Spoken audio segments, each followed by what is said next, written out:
Buenas tardes a todos y bienvenidos, ¿vale?, a esta ponencia de Fray Joaquín. Hacer un pequeño preámbulo para establecernos un poquito en el enmarque de lo que vamos a hablar, ¿vale?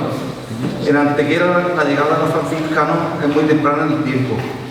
Nuestra historia comienza a mediados del siglo XVI, en el Real Monasterio de San Zoilo, que se levantó en 1501. Los franciscanos observantes fundan en 1525 la primera cofradía penitencial, bajo la advocación de la Vera Cruz. Esta hermandad realizaba su estación penitencial en la noche del Jueves Santo, desde el Real Monasterio de San Zoilo hasta la ermita de la Vera Cruz, en conmemoración de la última cena de nuestro Señor Jesucristo.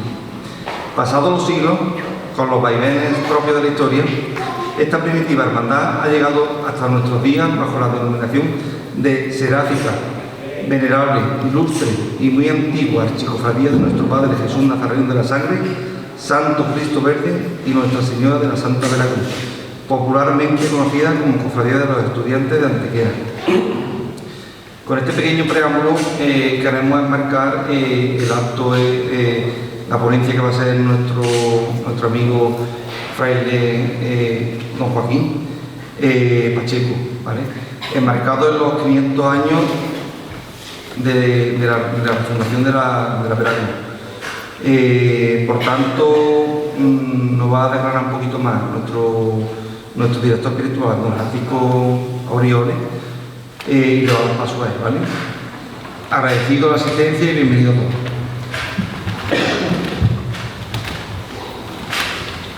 Paso a presentar al ponente, Fray Joaquín Pacheco Galán, nacido en la localidad jiennense de Arjona el 22 de febrero de 1961 y bautizado en la parroquia de San Juan Bautista de esa localidad jiennense de Arjona.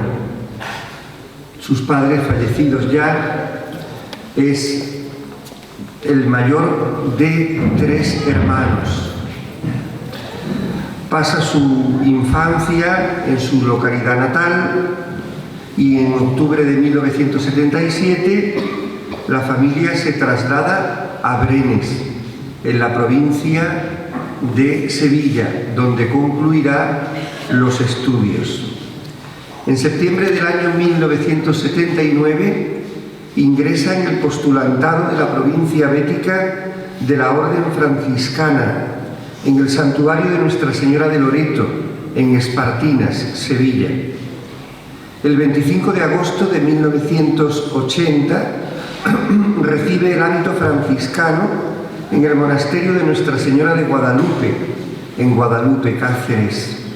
Y un año después, el 26 de agosto, emite la profesión temporal en la Orden Franciscana en el mismo monasterio de Guadalupe.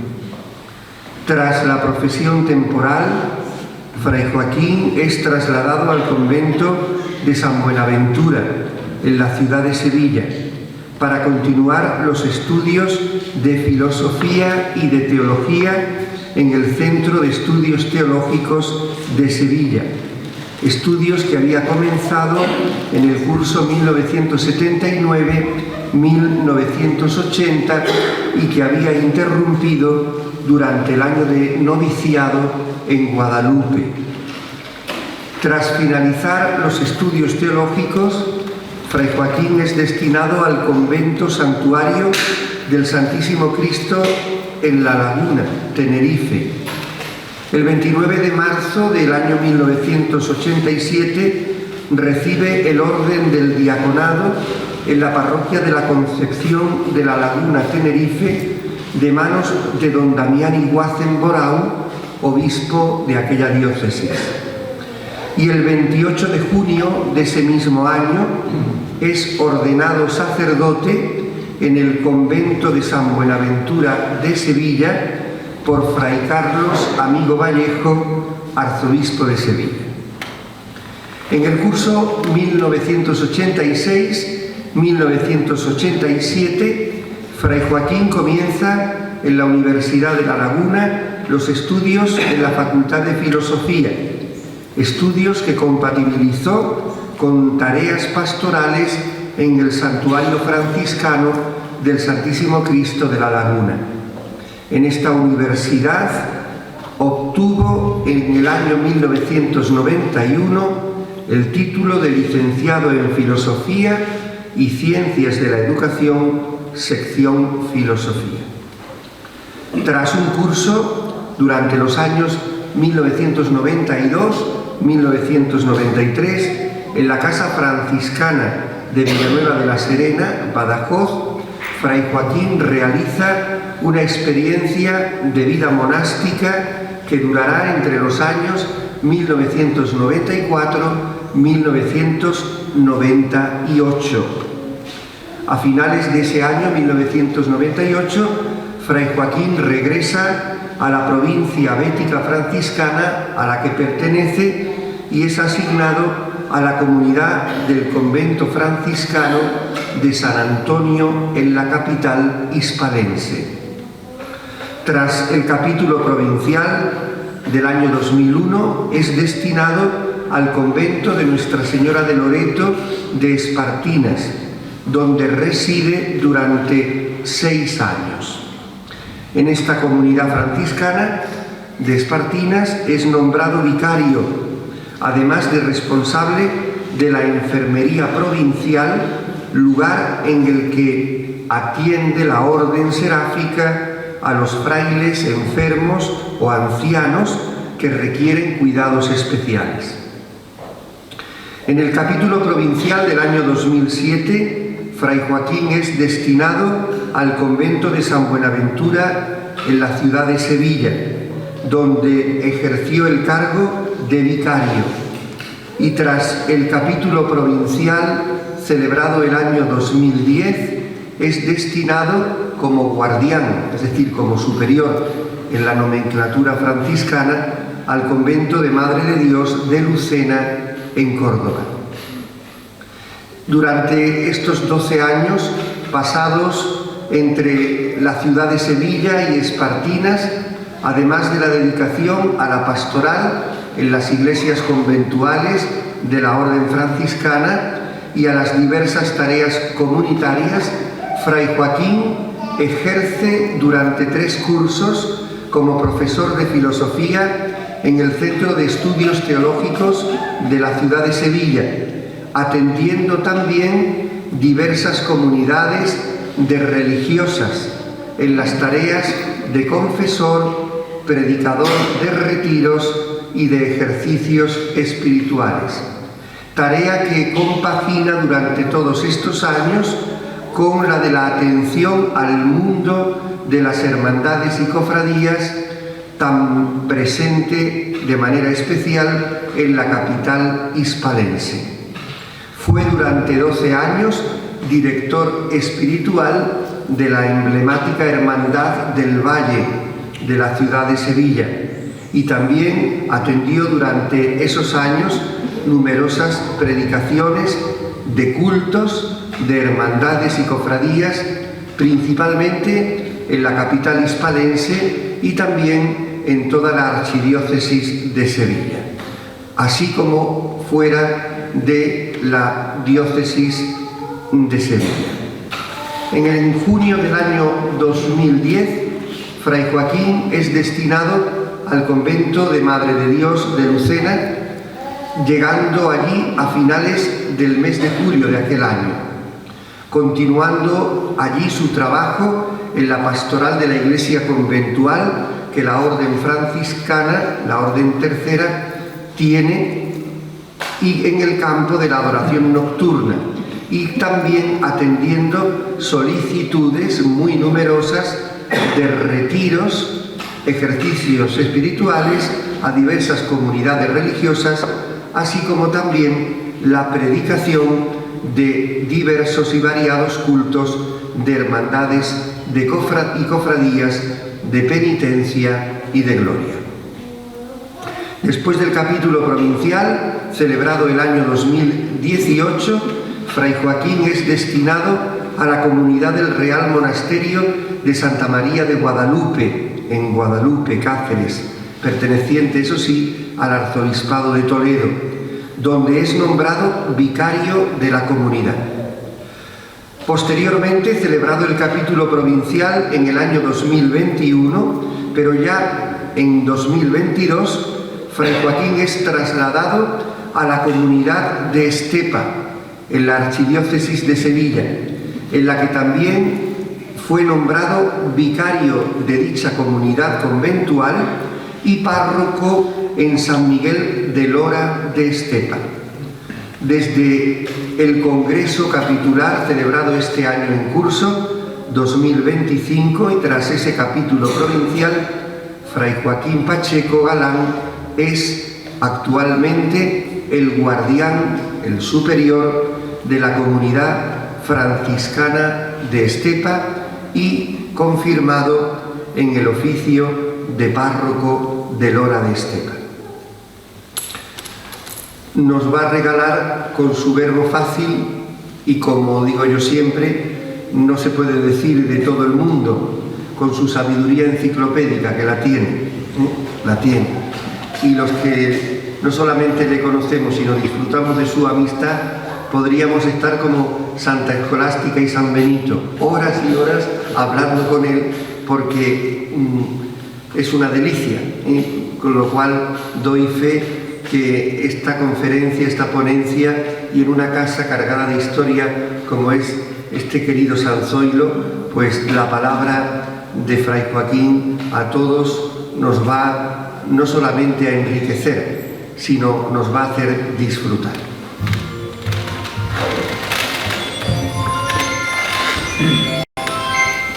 Muchas gracias, querido don Francisco, por tus palabras y todo ese currículum que parece que es algo, y bueno, todo se resume en muy pocas cosas, ¿verdad? Pero bueno, parece que es algo. En primer lugar quiero pues agradecer a la hermandad su invitación, ¿verdad? Al hermano mayor, al que ha sido hermano mayor también hasta hace poco tiempo, que fue el que tuvo la iniciativa de invitarme, ¿verdad?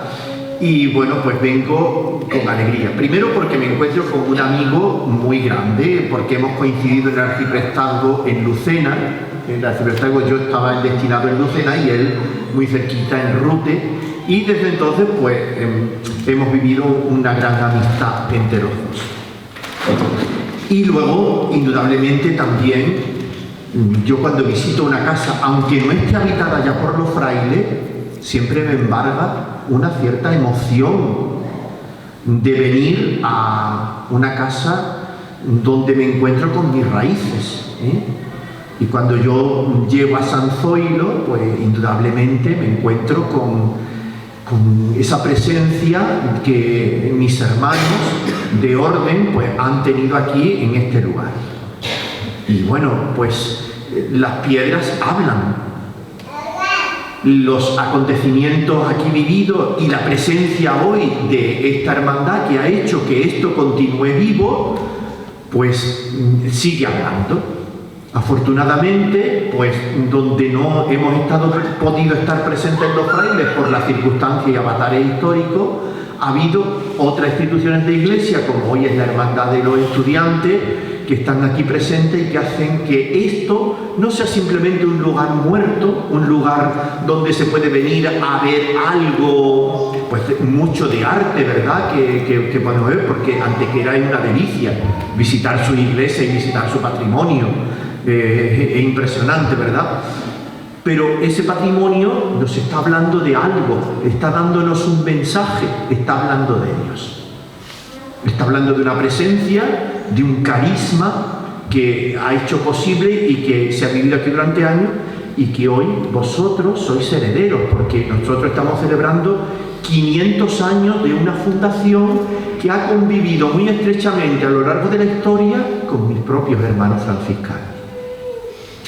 Bien, pues después de esta introducción os quiero decir que cuando me plantearon pues venir para hablar, dirigiros esta palabra y decir algo de lo que podría decir esta tarde, indudablemente me planteé qué puedo comunicar, ¿verdad? ¿Qué puedo decir?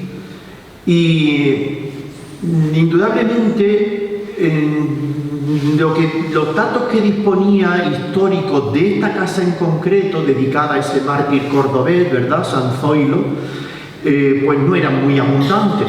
Tenía que haber ido pues, a otros lugares donde hubiera podido obtener, pero tampoco tenía ni el tiempo ni la posibilidad en esos momentos de hacerla. Aparte de eso, yo pensé que, bueno, pues hacer un poco historia de la casa, de este lugar concreto, también puede ser algo que los mismos historiadores o han hecho o pueden seguir haciendo. A la hora de pensar, y entonces, ¿de qué les voy a hablar? ¿De qué voy a decir? Pues pensé en algo importante. Fijaos que nos dice las crónicas y la historia que el 18 de septiembre de 1500 los reyes católicos daban licencia mediante real cédula para que la ciudad cediera el terreno donde los religiosos pudieran construir el monasterio. Y en 1515 gran parte del monasterio pues ya estaba edificado. Pero lo más curioso es que se habla de los reyes católicos, indudablemente, que son los fundadores y que hace que este lugar lo llamemos real, porque ha sido una fundación de los propios reyes católicos después de la conquista de Antequera. Lo entregan a unos franciscanos que tienen un apellido: franciscanos observantes. Y esto aparece en muchos documentos. Me pareció interesante pues que en esta tarde mi reflexión, mi ponencia, las palabras que yo dijera, pues se trataran de hacer o de poner luz precisamente en este apellido, porque los franciscanos pues es algo que nosotros estamos acostumbrados. San Francisco pues lo vemos por todos sitios, y la orden que de él ha nacido, ¿verdad?, pues son los franciscanos. Pero la orden ha tenido, a lo largo de la historia, esta orden ha tenido muchos avatares, aconteceres que han hecho pues que sea una historia apasionante, muy interesante, y que, bueno, pues se produzca esto de que los franciscanos estamos en varias familias, en varias órdenes que jurídicamente somos distintas, pero todos nos referimos a una misma regla, a una misma forma de vida que inició y que el Espíritu de Dios concedió a San Francisco de Asís. Para hablar de la observancia franciscana, que es, digamos, el tema, observancia a nosotros nos suena a algo relacionado con la vista, ¿verdad? Observar nos parece a nosotros que es ver, es el significado más literal. Pero observar en el lenguaje religioso no es solamente ver, es vivir de una determinada manera, observar, cumplir la regla de una determinada manera, cumplir los preceptos que el Señor nos ha dejado a través de una determinada manera. Eso es observar. Cumplir las reglas, cumplir, digamos, las inspiraciones que el Señor concedió a Francisco de Asís de una determinada forma. Por eso, el contexto y el enfoque de esta conferencia está destinado a poner luz precisamente ahí. ¿Quiénes son estos franciscanos que se apellidan como observantes y que habitan el monasterio desde sus inicios? Pues, hermano, la historia es muy compleja, y bueno, quiero pues resumir, pero deciros los hitos fundamentales. Para entender lo que es la observancia franciscana, tenemos que ir hasta la propia vida de San Francisco. Hasta la propia vida de San Francisco. ¿Por qué? Porque en su propia vida, Francisco nace en 1181 o 1182. Los historiadores están ahí en ese arco de tiempo, en esos 2 años. Y muere en 1226. Precisamente, dentro de poco vamos a iniciar el 8º centenario de su muerte, el próximo año. Vamos a iniciar ese 8º centenario. Hemos tenido una serie de centenarios. 1223 fue el centenario de la aprobación de la regla y para nosotros es muy entrañable porque es la creación de la liturgia del Belén en Grecho, la noche de Navidad. El 2024 ha sido el 8º centenario de la impresión de las llagas en el cuerpo de San Francisco, 2 años antes de su muerte. 1225 está siendo este año para nosotros el 8º centenario de la creación de una hermosa oración de Francisco, el Cántico del Hermano Solo, o el Cántico de las Criaturas también llamado. Y 1226, que va a terminar esta serie, será el 8º centenario de la muerte, del tránsito.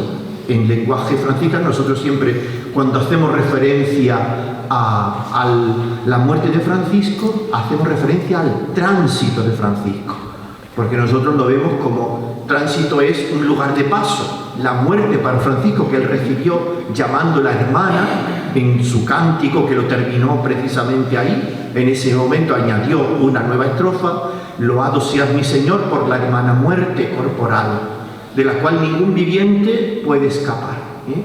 Ay, si en pecado grave nos coge al pecador, ¿verdad? Dichosos los que cumplen la voluntad de Dios. Pues bien, el 26 culminará esta celebración de centenarios que en la Orden Franciscana hemos estado celebrando. Pues es muy hermoso que también el nacimiento de esta, o al menos el origen de esta cofradía, según los datos que tenemos, coincida también con estos centenarios, sea coincidente.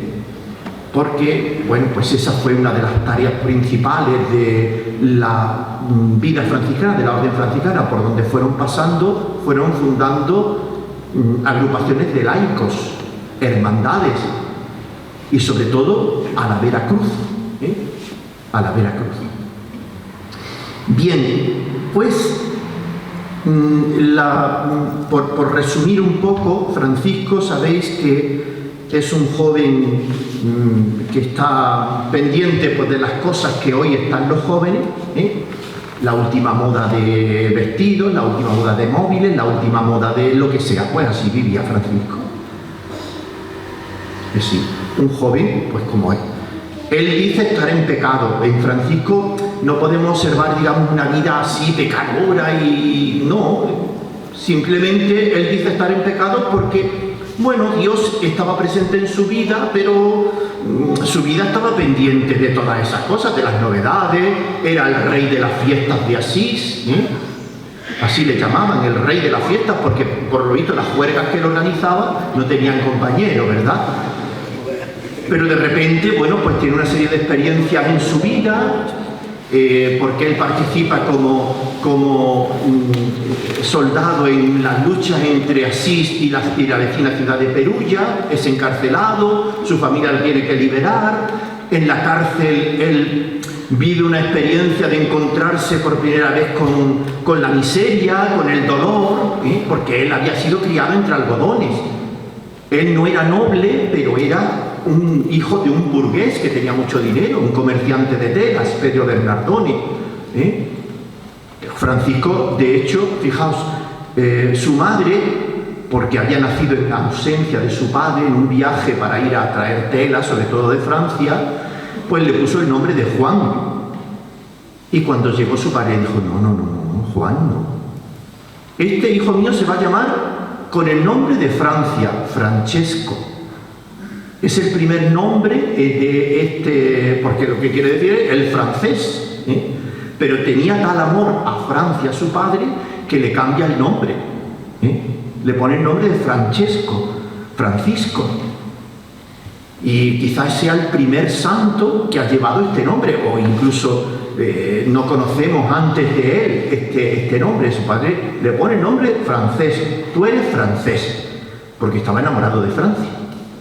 Bien, pues este Francisco, tras aquello, tiene una experiencia de conversión y sucede un día, pues de repente se siente movido a atender a unos leprosos, sobre todo a un leproso. Dice que él tenía una repugnancia enorme hacia los leprosos, pero un día, venciéndose a sí mismo, se acercó y besó las llagas de un leproso, que no son nada agradables, porque la llaga no solamente es una herida, sino que es una herida purulenta, que con la falta de higiene de la Edad Media, como podéis imaginar, cómo olerían los leprosos, ¿eh?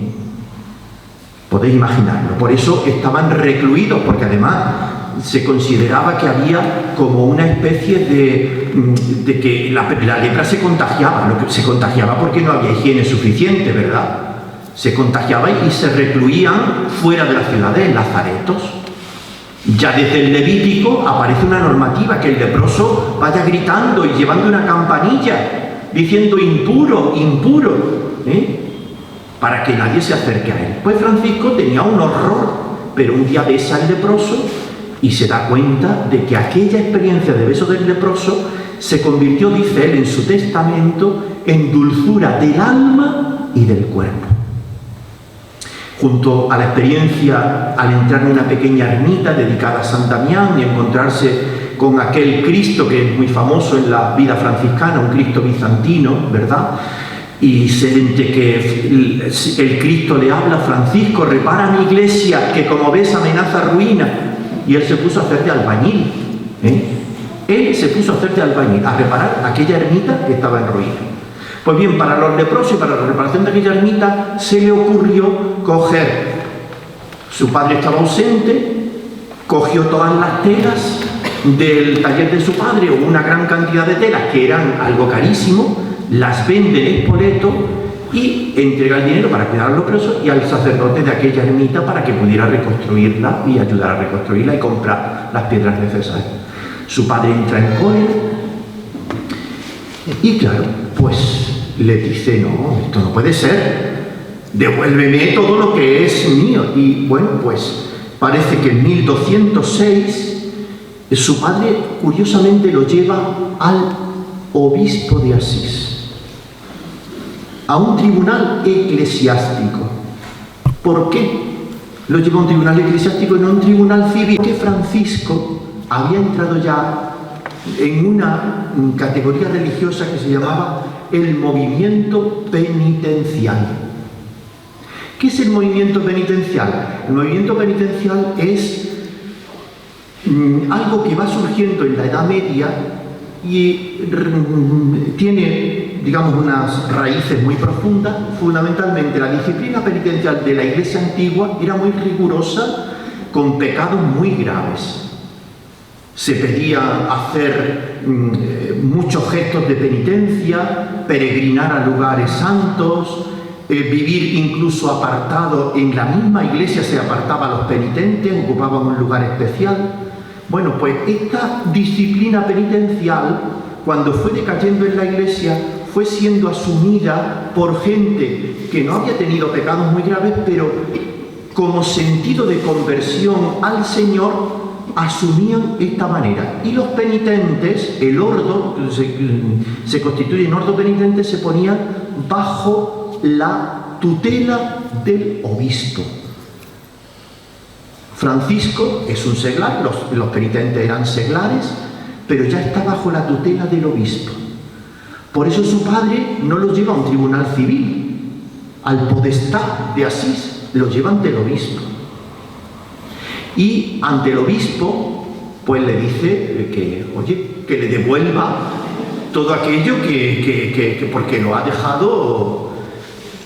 Bueno, pues en ese momento, lo habéis visto en series, películas, Francisco se despoja hasta de su ropa hasta quedarse desnudo, para decir: hasta ahora he llamado padre a Pedro Bernardone, a partir de ahora solo diré en verdad: Padre nuestro que estás en el cielo. Esa fue, digamos, el inicio de una vida. Y entregó su ropa a su padre porque ya no tenía más. Cuentan que el obispo de Asís es el primero que lo cubrió con su capa. Cubrirlo con la capa no es solamente un acto para cubrir la desnudez, sino que fue acogerlo bajo su cuidado y providencia. A veces me molestan, digamos, determinadas películas o determinadas donde representan, por ejemplo, pues en esa mentalidad un poco de dejar mal al alto clero, ¿verdad?, al obispo comiendo, que le llaman y que acoge de mala gana, ¿no? En el obispo Guido de Asís, Francisco encontró siempre un padre que le acogía. A partir de aquí comienza pues su aventura, donde se le van uniendo algunos compañeros, y con 12 compañeros, en 1209, acude a Roma. Él no se conforma con que su forma de vida, aquella vida que han comenzado, basada en una serie de textos evangélicos, pues se la haya aprobado el obispo, sino que ellos quieren que se la apruebe el mismo Papa. Ellos no eran nadie, eran unos mindundis, auténticamente, pero ellos se atreven a ir a Roma. Son 12 compañeros. Y en Roma está el Papa Inocencio III. Inocencio III acoge a aquellos penitentes de Asís y aprueba su vida de manera oral. Es decir, no hay ningún documento que respalde, sino que les concede la aprobación. Bien, tenéis mi aprobación. Y además les tonsura. Tonsurarlos significa que iban a entrar en un ordo no clerical propiamente, porque, digamos, no son sacerdotes. Alguno de ellos era sacerdote, pero no son propiamente sacerdotes, pero quedan autorizados para hacer una predicación sencilla y penitencial. ¿Qué significa una predicación penitencial? Pues simplemente la exhortación a las personas a convertirse. Convertiros al buen camino, porque sabéis que si cogéis otro camino vais a la destrucción. Esa era la predicación sencilla que hacían los primeros frailes. Esto, bueno, pues sabéis que va calando de tal forma que en 1200, esa regla escrita, que era una selección, algo escrito llevaba Francisco, ciertamente, en 1209, y que aprueba Inocencio III. Pero eso escrito, a medida que va llegando y va creciendo la fraternidad, va complicándose, van surgiendo cuestiones, la Iglesia misma va creando cosas, como por ejemplo, impone algo en 1215, el noviciado. Es decir, que cuando un candidato llega a la vida religiosa ya no puede hacer, no es ya un fraile hecho y derecho, no. Tú tienes un camino de discernimiento. Pues en 1215 aparece algo de noviciado. Entonces Francisco lo irá recogiendo y los hermanos irán recogiéndolo en esa regla, en esa protorregla, hasta llegar a la que conservamos de 1221. En 1221 pues hay un capítulo general y ahí pues se formula pues una regla muy hermosa, pero una regla que está llena de oraciones de San Francisco, de textos que no son propiamente algo canónico, sino más bien espiritual, de muchas exhortaciones espirituales, y se prevé pues que esa regla pueda ser aprobada ya por la Santa Sede, pero de una manera más oficial que la que hizo Inocencio III, dándole una aprobación oral. ¿Qué sucede? Pues que cuando se mira esa regla de 1221 se ve demasiado larga, complicada, que hay que resumirla y hay que ir más a lo propiamente canónico. Entonces, pues la regla se va reduciendo, se le elimina la regla, pero la regla que apunta a la misma, digamos, intención espiritual de Francisco, 1223. Pues bien, en 1223, que es el año en que Francisco también escenifica el Belén en Grecho, en esa pequeña ciudad del Valle de Rieti, italiana, el 30 de noviembre, el Papa ya Honorio III, que ha sido el sucesor de Inocencio, concede una bula aprobando la regla franciscana, solet annuere, así se denomina esa obra. Solet annuere. Desde entonces la vida franciscana. Pero claro, ¿qué ha pasado de 1209 a 1223? Pues ha pasado que de 12 frailes que eran en 1209, en 1223 son más de 5.000. Están extendidos casi por toda Europa. De aquella primitiva vida sencilla, donde apenas tenían moradas estables, es decir, no tenían convento. Hoy esto sería inconcebible, porque hoy la administración lo que quiere es que le demos nuestro domicilio, ¿verdad? Nuestro domicilio, y que ahí es donde vivimos y ahí es donde nos carga. Bien, pues resulta que los primeros frailes no tenían morada estable, iban de aquí para allá, y tenían algunas casas que llamaban eremitorios. ¿Qué es un eremitorio? Eremo significa lugar desierto.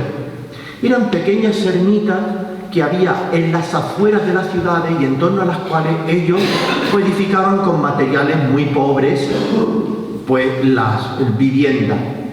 En concreto, uno de los primeros lugares donde Francisco habitará será a las afueras de Asís, junto a la ermita de Santa María de los Ángeles, que pertenecía y pertenece a los monjes benedictinos. Francisco nunca quiso tener la propiedad, pero siempre dijo a los frailes que nunca la abandonaran y que se lo echaran una vez por la puerta, que entraran por la ventana. Así les decía. Bueno, pues Santa María de los Ángeles pertenecía todavía hoy hay una ceremonia en la que anualmente se entrega el alquiler que tienen que pagar los frailes a los monjes benedictinos por usar aquella ermita. Y es una ceremonia donde le entregan una cesta de pescado. Ese era el pago del alquiler. Todavía hoy, digamos, se hace de una manera pues ceremonial, litúrgica, con cantos. Se va al monasterio de San Pedro y allí se entrega la cesta de pescado que cada año los frailes tienen que pagar como alquiler por tener la ermita de Santa María de los Ángeles, o la porciúncula. Porciúncula, estas terminaciones en italiano significan un diminutivo. Porciúncula es porción, pero una porción pequeña. Pues en torno a aquella ermita se edifican las primeras chozas, porque eran chozas de materiales vegetales, de ramas, donde habitan los frailes. Pero claro, han salido de Italia, han ido a lugares donde hace mucho frío, han tenido que construir casas sólidas, han tenido que hacer frente, han entrado no solamente hermanos pues sencillos que viven de la predicación popular, no, han entrado universitarios, profesores universitarios de París, que se han sentido llamados a la orden y han entrado, y eso ha cambiado la primitiva sencillez. Ya no es el grupo que fue a ver a Inocencio III en 1209, ahora es un grupo muy plural, y han comenzado a realizarse diversas interpretaciones de cómo hay que vivir según la inspiración de Francisco. Hay quienes se atienen a la primitiva sencillez y hay quienes dicen aquella primitiva sencillez no se puede mantener porque estamos evolucionando. Con lo cual, desde la misma vida de Francisco, incluso afectando al mismo Francisco, podemos decir que incluso Francisco vive una propia crisis espiritual en este momento. Porque Francisco es una persona que tiene también sus categorías mentales, personales, y Francisco se dará cuenta de que aquello no es ya lo que había salido de sus manos, que había ido creciendo. Eso llevó a Francisco a una verdadera crisis espiritual también. De tal forma que cuando él va en un retiro, en una de sus cuaresmas, él llama cuaresma a periodos de penitencia que duran unos 40 días, cuando él sube a un monte de la Toscana, al monte de la Verna, 2 años antes de su muerte, va con el corazón roto, porque no sabe. Y será en ese momento cuando el Señor le inspirará a través de la configuración que él hace con Jesús crucificado, imprimiendo en su cuerpo las llagas y sobre todo dándole una certeza. Francisco, ¿esto que tú has creado es tuyo o es mío? Pues si no es tuyo, déjalo en mis manos. Y bien, pues así vivirá Francisco desde ese momento, desde esa experiencia de sentirse crucificado, vivirá esa pacificación que le llevará pues, hasta el momento de su muerte. En ese momento, además de la crisis espiritual, Francisco está lleno de enfermedades. Ha cogido una enfermedad de la vista, una infección en un viaje que ha hecho queriendo ir hasta la Tierra Santa, no ha podido llegar, se ha quedado en San Juan de Acre, pero allí se ha quedado casi ciego por una infección de los ojos. ¿Qué métodos pues había en ese tiempo para poder curar? Pues para poder tener una infección, pues era solamente la cauterización, es decir, un hierro ardiente, ¡pum! Como cuando se sella un caballo, ¿verdad? Pues aplicarlo a los ojos. Eso eran los médicos, eso eran los métodos, no había otro, es decir, porque esa infección tenía enfermedades del estómago y él ya se queda, a partir de ahí quedará ya casi ciego. Bueno, pues el cántico del hermano Sol, que el cántico a la belleza de la creación, no brota del Francisco joven, que está lleno de entusiasmo, no, brota de este Francisco llagado, herido, que casi ya no puede ver, pero tiene la visión de la fe, que en ese momento ve transformada toda la naturaleza y recuperada, como una obra donde Dios se manifiesta y por la que Él eleva un canto de alabanza continuamente al Creador. Pero ahí está, la orden desde ese momento comenzará pues toda una serie de discusiones de cómo ser fiel o al primitivo ideal o a la evolución que se va viendo. El problema es que esa polarización, pues desgraciadamente, incide en la condenación del contrario. La condenación del contrario. Los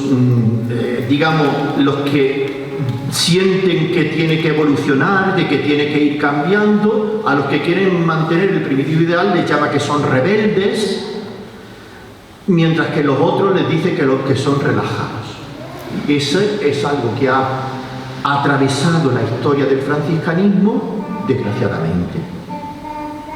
Pero a la vez, fijaos hermanos, a pesar de este sentimiento negativo, nosotros podemos ver que el franciscanismo y la vida franciscana ha sido un germen en el cual los frailes, el que se ha sentido llamado, no se siente, conforme, no se adapta a las realidades, sino que tiene siempre esa aspiración a algo más.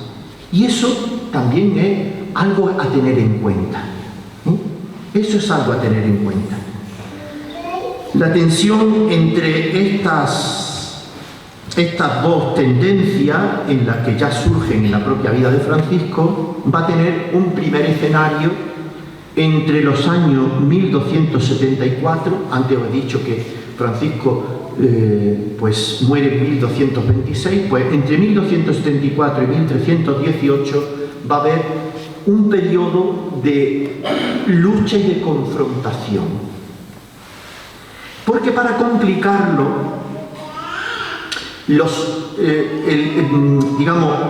para utilizar denominaciones entre los dos grupos, uno se llama la comunidad, que son los que van aceptando partidarios de la evolución de la orden y son los que gozan de la autoridad normalmente en la orden y tienen bastante apoyo de la curia romana, y los espirituales. Los espirituales, un grupo de frailes defensores de la forma vitae primitiva que se congregan en torno normalmente a los seguidores primeros de Francisco, a los primeros compañeros de Francisco, que son los que tienen la memoria de aquella primitiva y sencilla vida. ¿Qué pasa? Pues que, bueno, hay periodos en los que hay más convivencias. En la elección, por ejemplo, de San Buenaventura como general, que fue en 1270, bueno, él murió en 1274 y por eso he señalado esa fecha, porque a partir de la muerte de San Buenaventura, que trata de unir, de establecer puentes entre las distintas interpretaciones. De hecho, fijaos, una de las fuentes de interpretaciones es las vidas de San Francisco. Las vidas que se escriben de San Francisco. Claro, cuando yo escribo una vida de un santo, destaco lo que a mí me interesa. Entonces, las biografías que se habían hecho hasta ese momento estaban divididas entre las biografías oficiales que habían sido encargadas por la Curia Romana en vista sobre todo de la canonización de San Francisco, que se hizo en 1228, 2 años después de su muerte, o las biografías de quienes no estaban de acuerdo con esa evolución. Y entonces, pues, diseñarán y pondrán de relieve a un Francisco que reprocha, que ve mal toda esa evolución, que subrayarán. San Buenaventura dice, mira, vamos a hacer desaparecer todo lo que se ha escrito, todas las vidas que se han escrito de San Francisco, y voy a escribirla yo. Voy a escribirla yo. Y yo voy a ser el que va a dar la versión. Afortunadamente no desaparecieron, se mantuvieron. Las vidas que se habían escrito anteriores a San Buenaventura se han mantenido, y es una riqueza que hoy podamos tenerla. Pero San Buenaventura escribe la vida de San Francisco. Escribe 2, una más amplia que se llama la leyenda mayor y la leyenda minor. La leyenda minor era la que se leía en el oficio divino. Esa la escribe para el oficio divino, para cuando los frailes rezan en el coro, pues se lee esa. Y él trata de establecer esa unión de entre las distintas tendencias, pero cuando muere estalla el conflicto y las acusaciones son fuertes. Para McInerney resulta que los espirituales se ven complicados con una teoría que sería, digamos, complicado pues hablar, muy largo hablar, que es podemos decir las visiones del abad Joaquín de Fiore. Esto trajo mucho porque era unas visiones, una ideología. ¿Qué decía en resumen Joaquín de Fiore? Joaquín de Fiore era un monje cisterciense, parece que era un abad cisterciense que murió en 1202. Pues él tiene una visión de la historia de la salvación y él dice: la historia de la salvación se divide en 3 etapas: la época o la era del Padre, la era del Hijo y la era del Espíritu Santo. ¿Cuál es la era del Padre? Todo el Antiguo Testamento. ¿Cuál es la era del Hijo? Desde que nace Jesucristo hasta el momento presente. ¿Cuál es la era del Espíritu? Desde este momento presente hasta el final del mundo. Bien, pues él decía que en esta tercera etapa, la era del Espíritu, daos cuenta que hemos llamado espirituales franciscanos, que se sintieron muy atraídos por todas estas teorías del abad Joaquín de Fiore. En la era del Espíritu, esta etapa quedaría superada la Iglesia jerárquica. Ya no necesitaríamos jerarquía, todo es espíritu. No hacían falta ni los sacramentos y, por supuesto, el derecho. La Iglesia sería completamente espiritual, una asamblea de júbilo y del amor, y el gozo será fruto de la libertad. Y todo eso vendría por una orden nueva, compuesta por varones espirituales y pobres, que dará el modelo de vida cristiano. El anuncio de esta nueva edad estará señalado por la aparición del ángel del 6º sello. Toda esta idea facilitarán, pues, en los espirituales una reserva e incluso un levantamiento contra la Iglesia institucional. Veis que han pasado más de 1000 años y todavía no hemos llegado a esta edad del espíritu, como comprenderéis. Esta edad del espíritu la viviremos en el cielo, pero no parece que sea de esta tierra. Pero eso, ¿qué sucede? Todo el que sostenía esta idea, los espirituales franciscanos se sintieron totalmente movidos a identificar esa orden nueva de pobres con ellos, con la figura de Francisco. Y claro, todo eso, la negación de sacramentos, la negación de la jerarquía, la negación de la visibilidad de la Iglesia, ¿qué era? Herejía. Herejía. Esto hace que, bueno, pues la Iglesia llegara a perseguirlo y llegara pues a condenar a este grupo, que terminan pues condenados. Y hay nombres muy destacados en este grupo de los espirituales, hombres posiblemente llevados muy de buen celo, pero que han vivido puesto, por ejemplo, Ángel Clareno, Hugo de Digne, Pedro Juan de Olive, Hubertino de Casale. Algunos de ellos morirán fuera de la orden. Hubertino de Casale, el que ha leído o ha visto la película del Nombre de la Rosa, ¿verdad? Uno de los personajes que sale es Hubertino de Casale. Hubertino de Casale ha sido expulsado de la orden, pero claro, normalmente uno que ha sido religioso no se le manda a la calle, no se le manda a deseglar, sino que se le confina a un monasterio, y entonces aparece como benedictino, ¿verdad? Pero ha sido uno de los espirituales franciscanos. Bien, pues además Celestino V, para colmo, fue visto como el Papa Angélico, pero el Celestino V dimitió en pocos años, ¿verdad? En pocos años. Celestino V es uno de los pocos, junto al Papa Ratzinger, ¿verdad? Al Papa Benedicto XVI, ¿verdad? Que se conoce, pero él estuvo mucho menos años en el pontificado. Bueno, él fue visto como el Papa Angélico que traía esa iglesia espiritual, pero a él le sucedió Bonifacio VIII, que bueno, acabó de golpe con todo eso. Así, en la última sesión del Concilio de Vienne, en 1312, Clemente V se determina a favor de lo que es la comunidad, del grupo de frailes, digamos, que ostentaban la autoridad de la orden y que promovían pues esa evolución. Y los cabecillas de los espirituales son condenados como herejes y otros son obligados a dejar la orden. Pero aquí no se acaba, a pesar de la condena, el ideal franciscano seguirá generando aspiraciones de una mayor sencillez, de una mayor autenticidad, de un sentido más grande de pobreza, porque claro, la orden va cada vez convirtiéndose en una institución cada vez más poderosa, en el sentido de que además es muy apreciada por los papas. Todavía no han aparecido más que las órdenes mendicantes, no están por ahí todavía los jesuitas, ni están otras instituciones que hoy están en la Iglesia, pero en aquel momento la Iglesia, las órdenes mendicantes fueron el instrumento que tuvieron los papas para extender pues, la reforma gregoriana, por ejemplo, y otras muchas cosas, y veían un instrumento valiosísimo.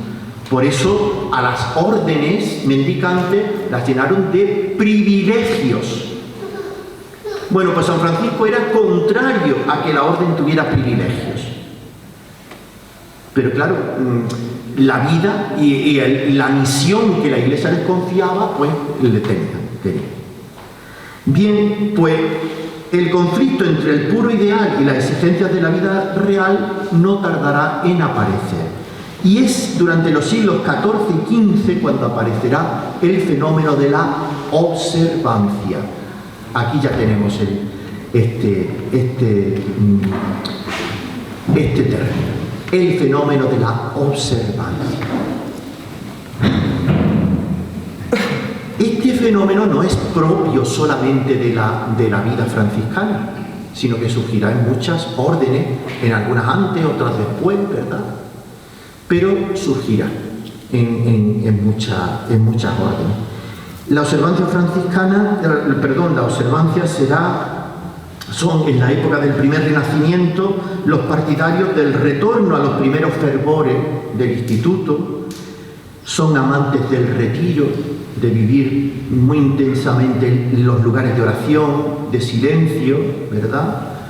La oración mental, ha surgido en esta época la devoción moderna, que es de alguna manera una relación muy intensa con la humanidad de Jesucristo, donde más se atiende también a los sentimientos, cosa que en la más alta edad, en la Edad Media, esto ya es propio de la Edad Moderna, en la Edad Media pues ya no se tenía tan en cuenta. Ahora se atiende también a los sentimientos, a la psicología del que avanza en la oración,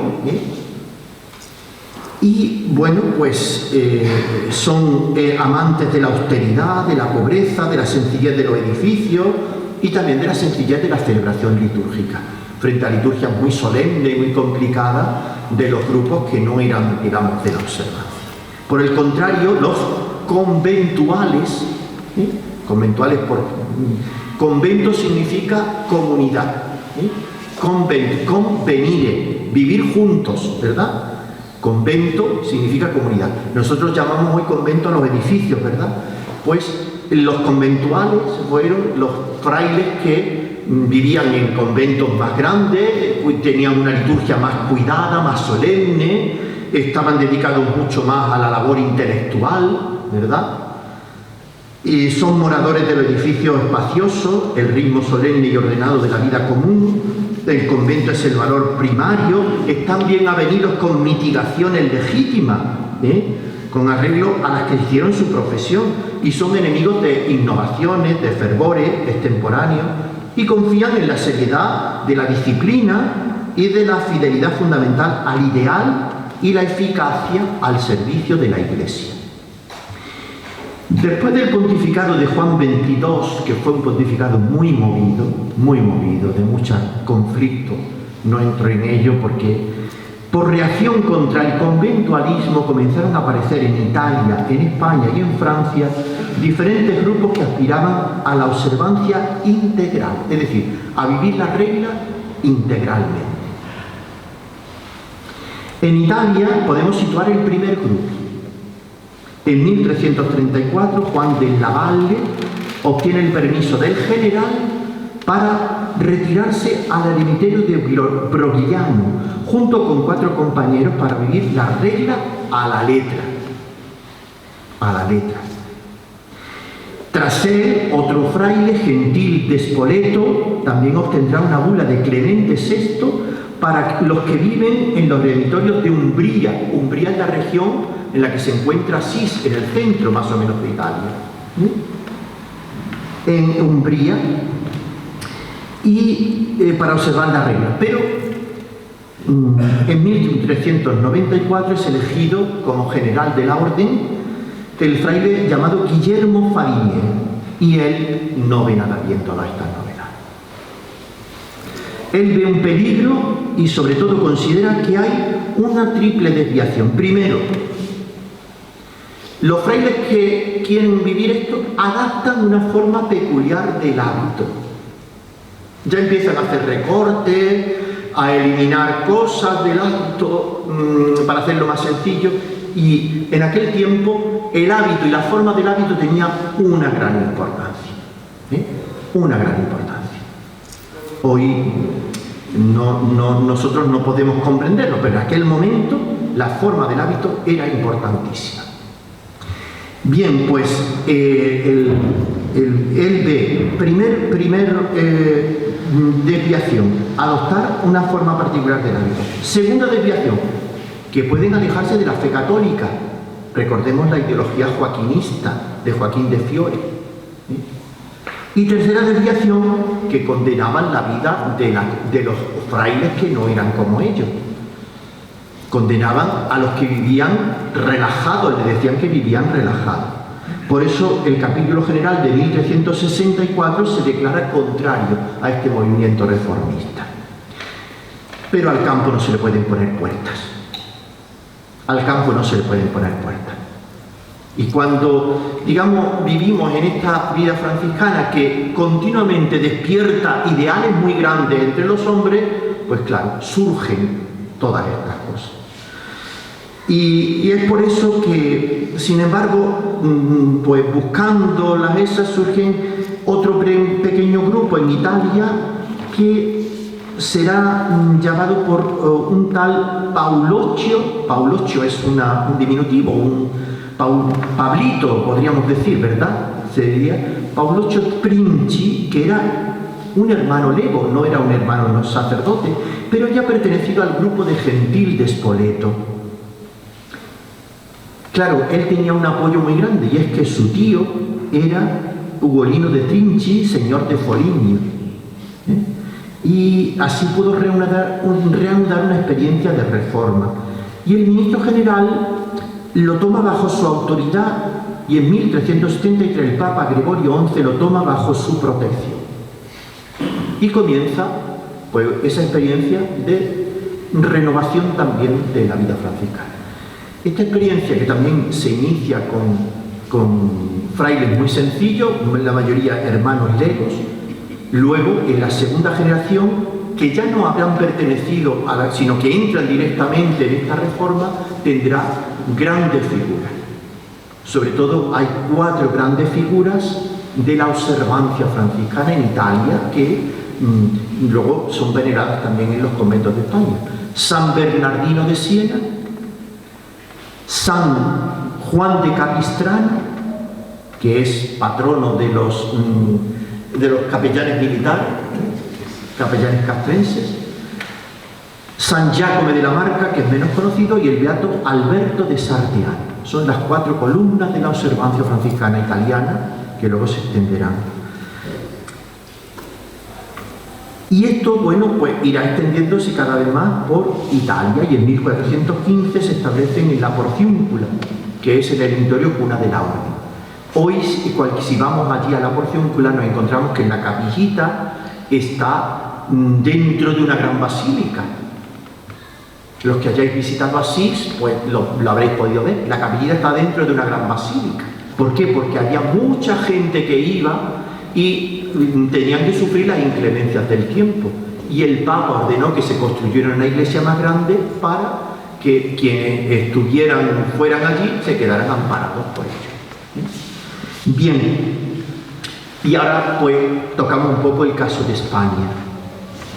En España pues surgen grupos de reforma, pero no con tanta unidad como en Italia, sino que surgen grupos en las 3 provincias que había entonces, en Galicia, o en la provincia de Santiago, que incluye también Portugal, en Castilla y en Aragón. A nosotros nos interesa un poco más la de Castilla. Castilla es una provincia muy grande, tiene 7 circunscripciones más pequeñas, custodias, y fueron apareciendo eremitorios, es decir, pequeñas habitaciones en lugares desérticos, bajo la observancia regular desde el siglo XIV. En 1415 eran más de 12. Además de los grupos que poco a poco fueron engrosando los padres de la observancia, pulularon muchos focos de reforma. La orden se llenó de lugares donde se quería vivir el franciscanismo radical, pero era un grupo aquí, otro allí y otro aquí. De hecho, nosotros conocemos, por ejemplo, la reforma de los capuchinos, ¿no? La reforma de los capuchinos. Pues la reforma de los capuchinos es una reforma más que surge en Italia, pero luego tendrá... Pero ellos tienen tal influencia que se convertirán en una orden independiente jurídicamente. Pero eso surgirá ya en el siglo XVI. La cuestión es que en el siglo XVI, a principios, 1517, es tal ya la falta de entendimiento que el Papa León X convoca un capítulo con intención de unir, pero ve que es imposible. Y entonces en 1517 establece la primera división de la orden. establece la división de la orden entre la conventualidad y la observancia. Pero la observancia incluye muchos grupos que se han extendido. Incluso existen ya aquí en España otra reforma que se llamará los descalzos franciscanos. Los descalzos franciscanos. Tanto, y lo hablaba con don Francisco, que la palabra descalcez en el siglo XVI y posteriores, cuando se habla de descalzo, hoy entendemos los carmelitas descalzos, ¿verdad? Pues en el siglo XVI, cuando se hablaba de descalzo, lo que se entendía eran los franciscanos y franciscanas descalzos. ¿Sí? Franciscanos y franciscanas descalzos. La descalcez era asociada al franciscanismo, tanto que a Santa Teresa, cuando ella elige el nombre de descalzo, no en vano Santa Teresa ha sido ayudada en la fundación de su primer convento por un fraile descalzo, San Pedro de Alcántara, al que celebramos mañana. San Pedro de Alcántara ha sido ayudada por San Pedro de Alcántara, tanto que él va a hablar con el obispo de el obispo de Ávila, y le dice: dé usted permiso. Él tenía una autoridad moral tremenda en su tiempo. Dé usted permiso para que este grupo de carmelitas pueda fundar el primer convento de Reforma. Y gracias a la intervención de San Pedro de Alcántara consiguen el permiso del obispo de Ávila. Pues bien, San Pedro de Alcántara es un descalzo. Y bueno, pues él pertenecerá a toda una serie de grupos que digamos, la denominación grande es la observancia, porque era el grupo más extendido. Pero luego había otras subdivisiones: descalzos, amadeitas, coletanos, en fin, había una gran multitud. Las Trastamara, la casa de Trastamara, de la monarquía de Castilla, son muy proclives a la observancia franciscana. Isabel, la reina Isabel, la católica, la gran reina Isabel la católica, es una de la casa de Trastamara. Su hermano le ha precedido, Enrique, es un Trastamara. Isabel tiene un gran amor a nuestro Padre San Francisco y a la vida franciscana, tanto que ella pedirá ser enterrada en el convento de Granada, a no ser que el rey mi señor disponga otra cosa. Por eso se creará luego la capilla real, pero ella es enterrada en el convento que hoy es un parador de turismo, ¿verdad? En la parte, en Granada, ¿verdad? El parador de turismo es el convento de San Francisco, que se funda en los Reyes Católicos. Y cuando conquista Antequera, pues ella entregará o pedirá que una de las órdenes que se haga presente aquí será pues la orden franciscana en su rama de la observancia. Es más, la reina Isabel y Fernando, los reyes católicos, encargarán a un personaje muy singular, el cardenal Cisneros. Sabéis que Cisneros es cardenal de Toledo, pero antes de cardenal de Toledo ha sido fraile franciscano. Es verdad que él entra, siendo ya sacerdote, entra en la orden, pero el cardenal Cisneros, que es su confesor, es un fraile franciscano, y un fraile franciscano de la observancia, que ha vivido en uno de los eremitorios de Castilla, en la Salceda, y a ellos le encargan al cardenal Cisneros que reforme todas las órdenes religiosas de España, que se desvían. Mirad, un ideal muy grande a lo largo del tiempo se va rebajando. Y algo que ha empezado con mucho es ley de vida, que se vaya rebajando, se vayan haciendo concesiones a la comodidad, se vayan haciendo concesiones a... Y claro, pues eso influye. Pero lo bueno es que hay movimientos que dicen: mira, no sigamos por esta deriva, vamos a intentar de nuevo volver a las primitivas fervores. Ellos entendieron así la observancia y por eso la amaron, por eso la amaron. Y por eso encargaron al cardenal Cisneros. ¿Qué hizo el cardenal Cisneros, al menos con los franciscanos? Pues él dijo: todos los franciscanos que hay en España tienen que volver a la primitiva regla, hacerse observantes, y el que no, que se vaya. Y así Cisneros impuso que en España desapareciera la vida que podemos llamar conventual, que era la parte, digamos, eso es. Los frailes conventuales solamente han vuelto a España ya en el siglo XIX.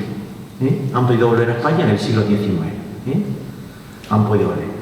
Pero, digamos, en aquel momento, pues se quedó solamente la observancia. Pero ya os digo, todo movimiento, por muy grande que sea el fervor inicial, pues, como veis. Bien, ¿qué sucede a partir de aquel momento? La orden se va a fragmentar en un poco más adelante de la división, que es 1517, sobre todo ya en 1528 se produce la reforma de los capuchinos. Más que la reforma, que ha nacido unos años antes, en Italia se produce la aprobación.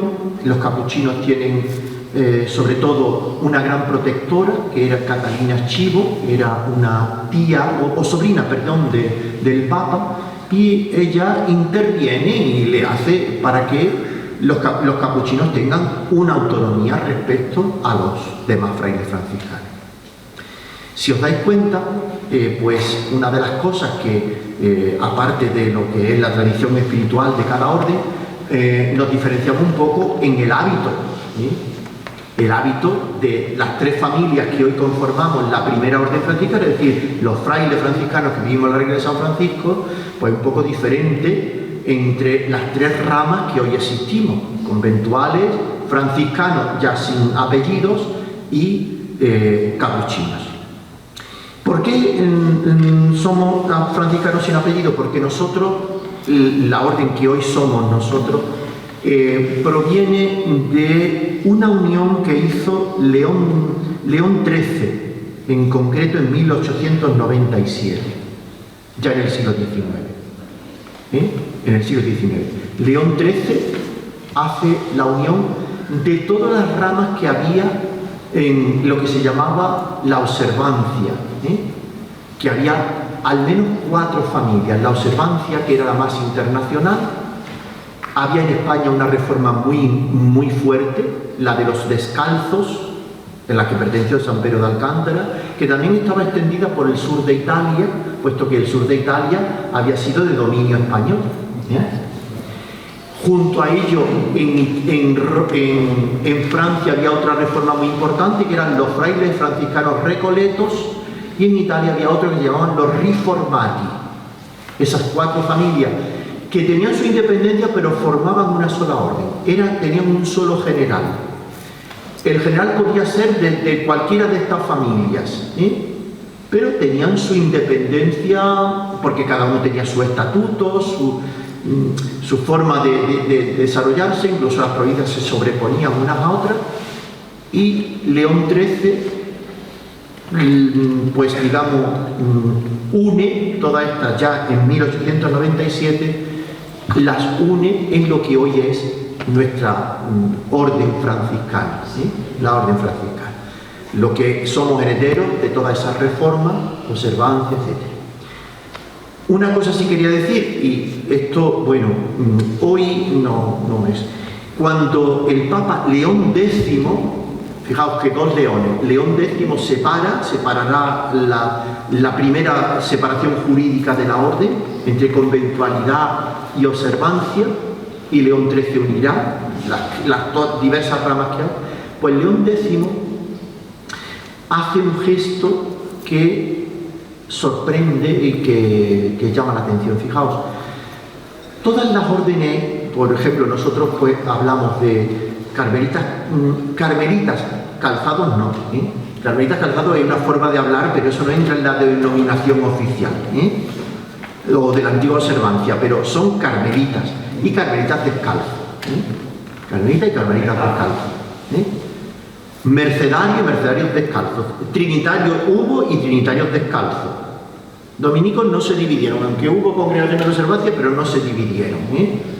Siempre la precedencia entre estas dos órdenes se dio a lo que se consideraba el origen, la fuente, es decir, en los carmelitas, los de la antigua observancia, en los mercedarios, los de la antigua observancia, la primera, de la cual se desgajará la reforma. Pero León X hace otra cosa distinta.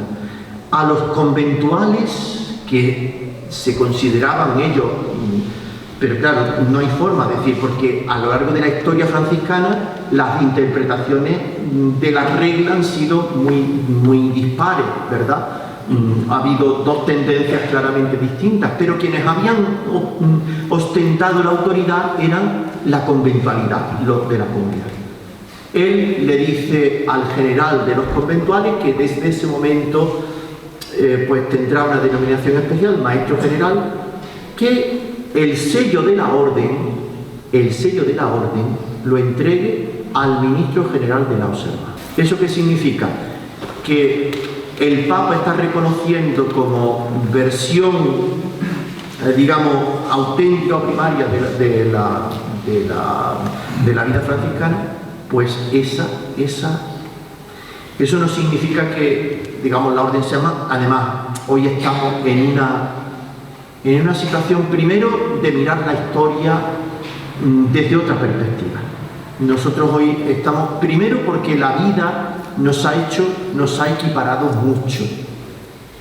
Hoy, cuando hablamos de capuchinos, conventuales o franciscanos, estamos hablando de comunidades muy parecidas. Que tenemos diversos acentos, ciertamente. Que tenemos tradiciones diversas, ciertamente. Pero nos sentimos hermanos y hoy la colaboración es, en todos los aspectos, bastante importante. Se han derribado muchos muros de separación, de enfrentamientos, ¿verdad?, que la historia nos había heredado, pero hoy, primero porque cada vez somos menos, claro, eso también, pero segundo porque tenemos una visión nueva, donde ya no nos condenamos, sino que vemos que fueron distintas a lo largo de la historia, cada uno intentó la fidelidad según entendía y según el Espíritu le daba a entender, ¿verdad? Bien, pues aquella separación, aquellas enemistades, pues han ido con el tiempo resanándose. Nos quedan todavía indudablemente resabios de familia, nos quedan resabios de familia, pero ciertamente hay un espíritu de colaboración, de entendimiento mucho más grande. Hoy las grandes celebraciones las hacemos juntos y nos alegramos, incluso ya hay alguna comunidad interobediencial, alguna comunidad en la que, como signo de unidad, hay frailes de las tres ramas, son pocas, pero bueno, ahí estamos. Entonces vivimos esa actitud que yo creo que es más sana y yo creo que, de acuerdo con la idea de fraternidad que Francisco nos ha propuesto, es mucho más fiel, Esto, bueno, pues es un signo de los tiempos y es un signo que está presente actualmente en la orden y, bueno, pues cualquiera de las cosas que nosotros pues vivimos y hacemos del franciscanismo es pues una alegría para cualquiera, ¿verdad? Somos una familia, nos acudimos a la misma regla, ¿verdad? Y bueno, pues ahí estamos caminando. Pero no podemos olvidar la historia y que este monasterio de San Zoilo fue, digamos, destinado, fundado, entregado, promocionado por los Reyes Católicos para una rama de los franciscanos que trataron de vivir con fidelidad ese espíritu pues que heredaron del Padre San Francisco. Quiero deciros que mis fuentes han sido principalmente la historia franciscana que está escrita por un capuchino en español. Es una historia que se ha popularizado mucho aquí en España. Padre Lázaro Iriarte ya murió, pero fue un gran historiador y tiene una historia de la orden. También un historiador italiano, creado Giovanni Merlo, tiene una importante obra acerca de hasta el siglo XVI, de la orden de la fundación hasta el XVI. Y luego también para el franciscanismo español, para la observancia y la espiritualidad, que no he podido, digamos, desarrollarla mucho, ni me parece ya que sea momento de prolongar, la mística de la observancia, en este libro, que es una colección de místicos franciscanos españoles, que trataba de renovar una que se hizo ya hace muchos años, por los años 50, que ya estaba súper agotada, en 3 tomos. Hoy pues se intentó hacer. La primera está dedicada a San Pedro de Alcántara, pero hay una introducción muy buena de un especialista en todo eso que se llama Melquiades Andrés Martín. Es un seglar. Melquiades Andrés Martín, donde habla de lo que se llama la mística del recogimiento, que caracterizó pues a la observancia franciscana. Y bueno, yo os remito, si os interesa, sobre todo esa introducción, que es muy importante para descubrir lo que vivían, ¿verdad?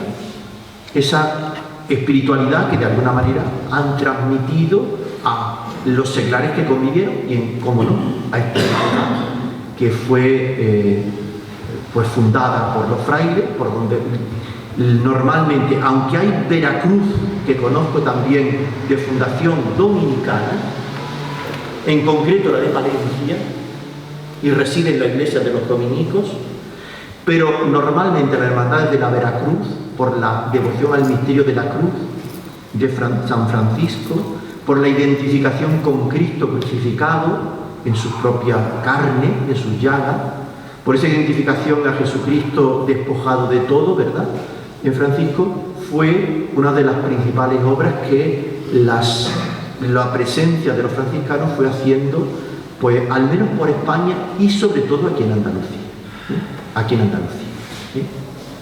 Bien, pues hemos tenido un periodo largo, no quiero cansarles más, me detengo aquí y espero pues que haya sido de su agrado, no les haya cansado en exceso y les haya despertado pues interés por descubrir por esta historia apasionada, en la historia en la que yo me considero y donde os considero también a vosotros, porque sois parte del franciscanismo. Vosotros sois parte del franciscanismo, de esta historia que seguimos haciendo, ¿verdad? De la que vosotros hoy pues celebráis esos 500 años, de que tenemos constancia documental de la presencia de la orden y de la cual pues damos gracias a Dios por ello. Muchas gracias por su atención.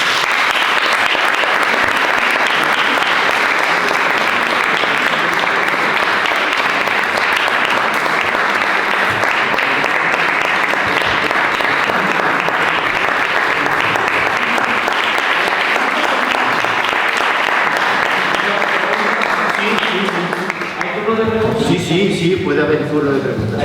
No, es que cuando hablamos algunas veces, los hermanos de la cofradía siempre tenemos algunas dudas, sí, como dentro de sobre todo, es como dice don Francisco, y cuando tengáis alguna duda, acerca de, sobre todo, de San Francisco y acerca de nuestra cofradía, yo le quería preguntar, ¿desde qué año puede la orden franciscana estar en Andalucía?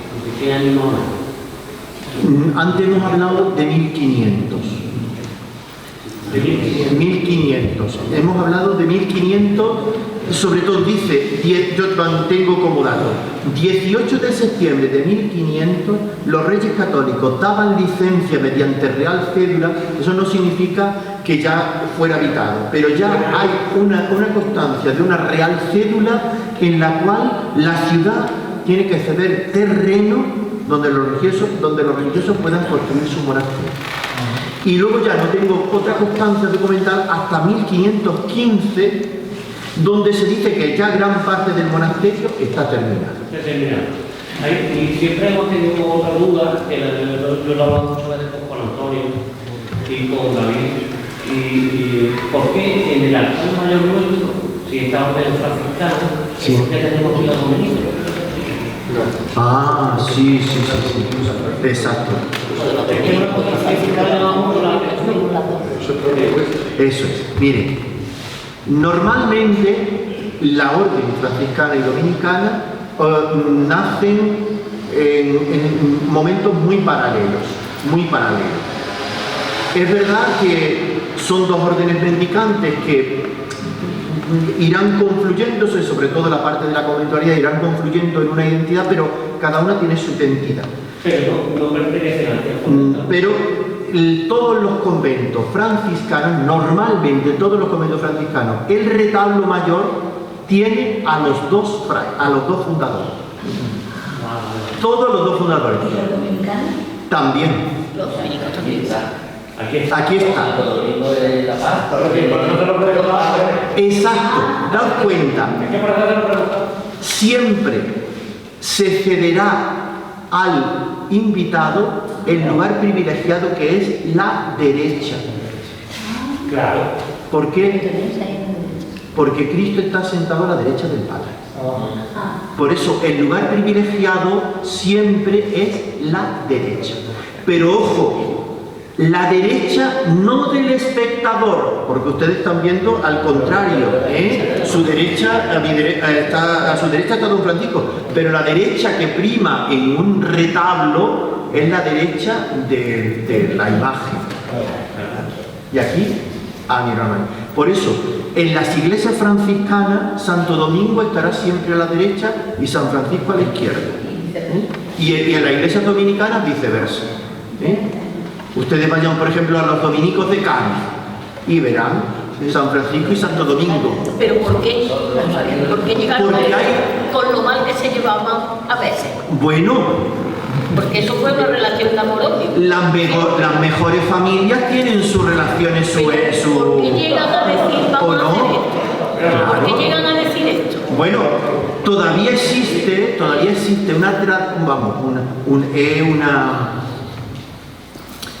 una norma no escrita donde en las iglesias franciscanas el día de San Francisco preside el prior de los dominicos de esa ciudad y en la iglesia de Santo Domingo preside el guardián de los franciscanos. Al contrario, eso todavía se observa en los lugares donde hay una fraternidad, pero en todas las familias hay su desavenencia y sus luchas es decir, eso es así. ¿Pero cuánto fue? ¿En qué momento? ¿En qué momento fue? ¿El qué? El llegar a decir vamos a ponernos los dos en la... Eso desde el principio de la obra. Desde el principio. Hay muchos lugares que representan el abrazo de Santo Domingo y San Francisco. Esto parece ocurre en el Concilio de Letrán. En el Concilio de Letrán. Se dice, según la tradición, es el Concilio de Letrán. No hay algo muy documentado, pero así está. Y encontraréis, podéis buscar por internet, abrazo de San Francisco y Santo Domingo y hay verdaderas imágenes preciosas. Ahora mismo viene a mi memoria una de Luis Salvador Carmona, un escultor de escuela castellana, pero que trabaja aquí también en Andalucía. Por eso nosotros en Estepa tenemos la mejor imagen de San Francisco de España. Bueno. Eso es. La de Luis Salvador Carmona. De Luis Salvador Carmona, que es un escultor de cámara de la realeza.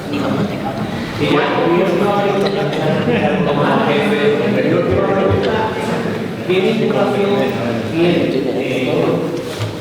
la obra con Santa Elena, que tenemos aquí la capilla de Santa Elena? Sabemos que la sangre de nuestro Señor, la Veracruz, que son fundamentales, que es fundamental la obra, pero Santa Elena, en la obra franciscana, ¿qué representa para nosotros? Santa Elena vive muchos años antes que la vida de San Francisco. Santa Elena es madre del emperador Constantino, el que en el 313 promulga el edicto de Milán, convirtiendo al cristianismo de ser algo perseguido por el imperio a... Bueno, Santa Elena hace algo muy importante, va a Jerusalén, y todas las huellas del cristianismo que se habían intentado borrar por los emperadores romanos, va a buscar los lugares santos, y por eso nosotros, según la tradición, conservamos la Vera Cruz, la Santa Cruz, porque la encuentra Santa Elena en un lugar que, claro, los romanos habían hecho que los lugares de culto cristiano se convirtieran en lugares de culto pagano, para borrar, pero claro, queriendo borrar, dieron pistas de lo que había, Entonces, pues indudablemente Santa Elena está relacionada con la Veracruz, porque gracias a ella nosotros tenemos la cruz de Jesucristo.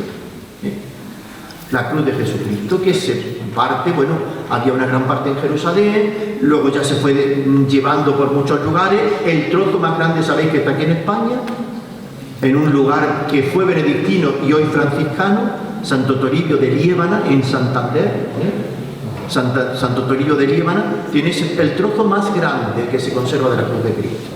Por cierto, en estos momentos, nuestros hermanos de la provincia de Aránzazu, que eran los que custodiaban ese lugar, están pues tan faltos de vocaciones que abandonaban ese santuario, pero han venido a custodiarlo franciscanos mexicanos. En este momento, franciscanos mexicanos han conservado la vida franciscana en este santuario de Santo Toribio de Liébana. Otra parte llega a Roma y se crea la Basílica Sesoriana, la Basílica de la Santa Croce, muy cerca de San Juan de Letrán, ¿verdad? Si habéis los que habéis ido a Roma, y se crea esa basílica para albergar la cruz y otras muchas reliquias, el Titulum Crucis, el INRI famoso, clavos de la cruz, etc. Bueno, pues Santa Elena, veis, es del 300 y pico, del siglo IV, y ella crea 3 basílicas. Ella construye 3 basílicas. Una es la Basílica del Santo Sepulcro, que incluye el Calvario y el Sepulcro, pero no la que hoy tenemos, porque la que hoy tenemos es ya de época cruzada. Esa fue destruida, porque en Tierra Santa pues ha habido destrucción tras destrucción. La Basílica del Santo Sepulcro, la Basílica de Belén, que tampoco es la original, aunque sea la más antigua, tampoco es la original, y la Basílica la que hoy se llama el Padre Nuestro, la Eleona, porque era el Monte de los Olivos, donde se veneraba el Padre Nuestro, la ascensión de Jesucristo al cielo y todas esas 3 basílicas. Y descubre la cruz en una cisterna donde se tiraban las cruces de los ajusticiados. Bien, como los franciscanos, en la devoción de Francisco por Cristo crucificado, y luego los franciscanos serán a los que la Iglesia le encomiende la custodia de los lugares santos de Tierra Santa, serán unidos totalmente a la tradición de Santa Elena, porque ellos llegarán en nombre de la Iglesia Católica latina, porque en Tierra Santa hay que verlo así, que allí están la Iglesia griega ortodoxa, la Iglesia armenia, la Iglesia, bueno, aquello es y todas las confesiones quieren tener una parte allí, ¿verdad? Pues la tradición de la Veracruz venerará, claro, inmediatamente Santa Elena, y los franciscanos, tanto por su devoción a la cruz como por su pertenencia o por su custodia de los santos lugares, pues Santa Elena la venerarán especialmente. Podríamos decir que Santa Elena fue la primera hermana de los santos de la Veracruz. Bueno, si quieres llamarlo así, sí. No sé si habéis ido a Tierra Santa algunos. Habéis ido a Tierra Santa, ¿eh? No ha habido. Bueno, hay que ir a Tierra Santa. Sí, bueno. Hay que ir. Ahora ya que parece que el acuerdo de paz puede prosperar, hay que ir a Tierra Santa. Y va una hermandad de Veracruz, ¿verdad? Bien, en la Basílica del Santo Sepulcro, que hoy es un lugar de culto compartido por los franciscanos en nombre de la Iglesia Católica, por los griegos ortodoxos y por los armenios, que son los que viven dentro, más otras confesiones que tienen derecho a celebración, pero no tienen casa dentro de la basílica. Cuando se cierra la puerta por la noche, que la cierra, es una ceremonia muy bonita, la cierra una familia musulmana y se quedan allí encerrados. Los que viven allí se quedan encerrados. Bueno, pues cada día en el Santo Sepulcro, en torno a las 4 de la tarde, hay una procesión litúrgica de los franciscanos. Precioso. Maravilloso. Muy bonito, ¿verdad? Maravilloso. Y se van haciendo como estaciones, como si fuera un Via Crucis, pero no con las estaciones del Via Crucis. Se van haciendo estaciones, se van cantando himnos. Todo en gregoriano. Todo en gregoriano. Maravilloso. Y una de las cosas es bajar a la capilla de Santa Elena, donde se venera lo que eran unas cisternas donde tiraban las cruces. Hoy está convertido en capilla dedicada a Santa Elena. Y entonces uno de los lugares es cantar himno a Santa Elena. Himno a Santa Elena, un himno a Santa Elena. Es muy bonito, se van cantando unos himnos, se llega, se reza un versículo, una oración, el Padre Nuestro, Ave María y Gloria, se inciensa, bueno, ¿sí? Y luego se termina en la capilla del Sagrario, donde se pone el Santísimo y se recuerda la resurrección. Y se le canta a la Virgen María un canto precioso. Es una maravilla porque además los fieles muchas veces no saben de esa procesión. Sí. La basílica está desalojada. Pensar que ir a la Basílica del Santo Sepulcro es la muchedumbre. Entonces vas disfrutando de toda la basílica prácticamente tú solo. Entonces a mí me invitó, se lo decía yo a Fray Joaquín, al verme de sotana, un fraile franciscano italiano me invitó, pues me dijo, puede usted participar porque si fuera religioso, si fuera de hábito o es sacerdote diocesano, va de sotana, puede participar.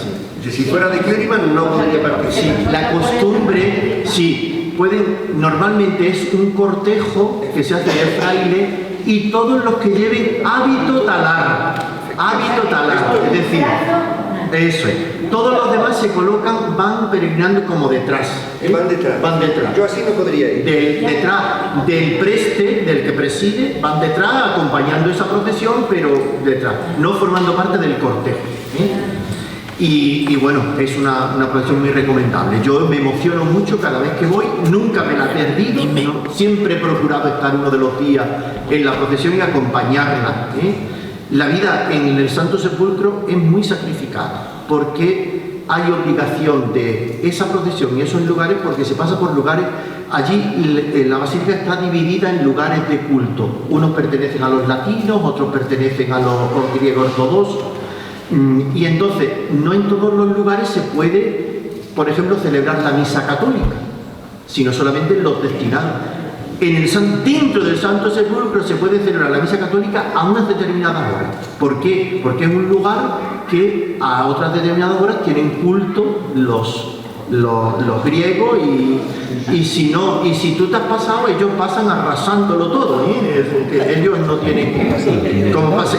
Y además no se puede dejar de hacer, porque el día en que se deja de hacer pierdes el derecho, pierdes el derecho de hacerlo. Así de serio. Eso funciona de acuerdo con una ley que se llama el statu quo. El statu quo, daos cuenta que desde el siglo, después de las cruzadas, después de la caída del reino latino de Jerusalén, la posesión de aquel lugar pertenece a los musulmanes. Se van turnando varios imperios, ¿verdad? Pero en el siglo XVI, sobre todo, tendrán una gran presencia y será el dominio de los turcos otomanos. los turcos otomanos. Los turcos otomanos respetarán a los cristianos, algunas veces se enzarzarán con ellos, pero normalmente respetarán, pero no dejarán que se construya ninguna iglesia en Cristo. Muchas de las iglesias que hay hoy, por ejemplo, la Anunciación en Nazaret, en el Monte Tabor, la de arriba, muchas de las iglesias que hoy existen se han construido ya en el siglo XIX. ¿Por qué? Incluso en el XX, porque es cuando ya deja de ser Israel propiedad de los turcos otomanos. De hecho, como signo, en las procesiones litúrgicas van las preceden unos señores que van vestidos como la policía turco-otomana, pero hoy son decorativos, ¿verdad?, que van dando golpes con una especie de pértigas que llevan por delante. Cada confesión cristiana tiene lo suyo, y eran el recuerdo de que la policía otomana o la guardia otomana custodiaba para que no hubiera, digamos, y entonces hoy todavía en las procesiones litúrgicas por delante van pegando esas cosas. Cuando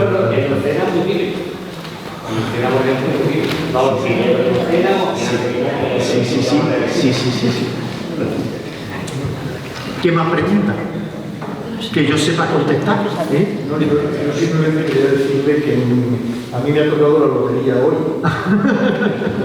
de usted, porque es que yo venía a otra cosa y lo he pasado en grande, porque ver el dominio además que tiene usted de la historia es una cosa verdaderamente fantástica y el conocimiento de eso. Sí. Yo he tenido la suerte de ser alumno por el que Claro. Y estuvimos en el año un viaje precisamente de investigación con el secretario de los estudios de Oviedo, donde pudimos bajar con él al fondo de la capilla de Valle. O sea que estuvimos viendo el altar de migraciones elegido por Adriano en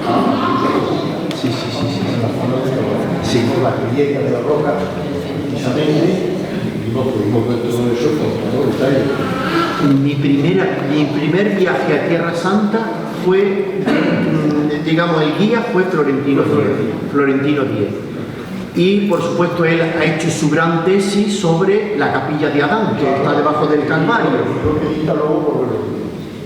En el año 1997-98, conseguimos meter un equipo de ingenieros de minas especialistas en geofísica que se encierran una noche entera en la basílica, cierran la puerta y avisan que de aquí no sale nadie hasta la mañana siguiente. Sí. Pase lo que pase esa noche evidente. Bueno, pues hay geofísica para ver qué había debajo de la zona que se venera como la zona donde presumiblemente estuvo el cadáver. El resultado de eso lo ha publicado mi amigo Jesús García Recio, director, como saben, del Instituto Bíblico Oriental, que y ahora de Cristiana, en la revista del Instituto.